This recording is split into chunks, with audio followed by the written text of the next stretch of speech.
अब बेटा हमारा पार्टनरशिप चैप्टर का क्वेश्चन है, निम्रत, मायरा और कबीर पार्टनर्स हैं जिनकी प्रॉफिट शेयरिंग रेशियो 2:2:1 है। निम्रत की गारंटी है मिनिमम की 1,60,000 रुपये, तो देखो भैया चाहिए ही चाहिए। फिर नेट प्रॉफिट की अगर हम बात करें तो 1,00,000 रुपये कमाया है, बताओ। गारंटी 1,60,000 की उसको दे के बैठे हैं और कमाई करिए सिर्फ 1,00,000 रुपये की। आओ देखते हैं इस सिनेरियो में क्या करेंगे हम। तो P&L ये एंड है, ठीक है बाबू, P&L एप्रोप्रिएशन अकाउंट जब हम बना रहे हैं तो हमने देखा कि हमारे P&L अकाउंट से हमें 1,00,000 रुपये मिले कि ये पार्टनर्स में बंटने चाहिए। अब पार्टनर्स में बंटते तो पहले, लेकिन एकदम से कौन बोला, निम्रत बोली, कह रही है मेरी तो गारंटी थी भाई प्रॉफिट ट्रांसफ़र टू निम्रत के कैपिटल अकाउंट पे, मुझे नहीं पता, मेरे अकाउंट में तो 1,60,000 रुपये प्रॉफिट के नाम के पहुंच जाने चाहिए।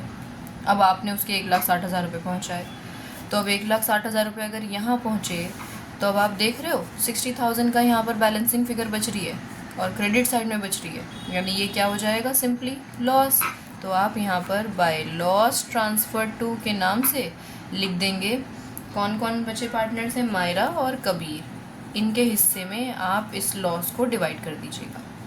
अब आपका सवाल उठेगा कि मैम एक बार ज़रा बताना, आपने सीधा 1,60,000 इसको कैसे दे दिए, क्योंकि बेटा इसकी गारंटी थी 1,60,000 की और हमें ये साफ साफ नज़र आ रहा है कि हमारे पास 1,00,000 रुपये ही हैं सिर्फ देने के लिए, यानी ये सारा तो इसके पास जाएगा ही जाएगा, लेकिन उसके अलावा ये 60 और मांगेगी, तो ये 60 देंगे कौन, मायरा और कबीर। और बेटा ये किस रेशो में देंगे, देखो इनकी रेशो हमें 2:2:1 गिवन है, ये निम्रत की, ये मायरा की और ये कबीर की। अब निम्रत तो अपनी गारंटी लेकर के 1,60,000 लेके बैठ गई। अब जो फर्म को लॉस हुआ और ये लॉस फर्म को पार्टनर्स रोक नहीं सकते होने से, तो ये होना ही पड़ेगा। अब ये 60,000 का जो लॉस है वो मायरा और कबीर किस रेशो में लेंगे, देखो 2:1 में, जो इनकी रेशियो बची।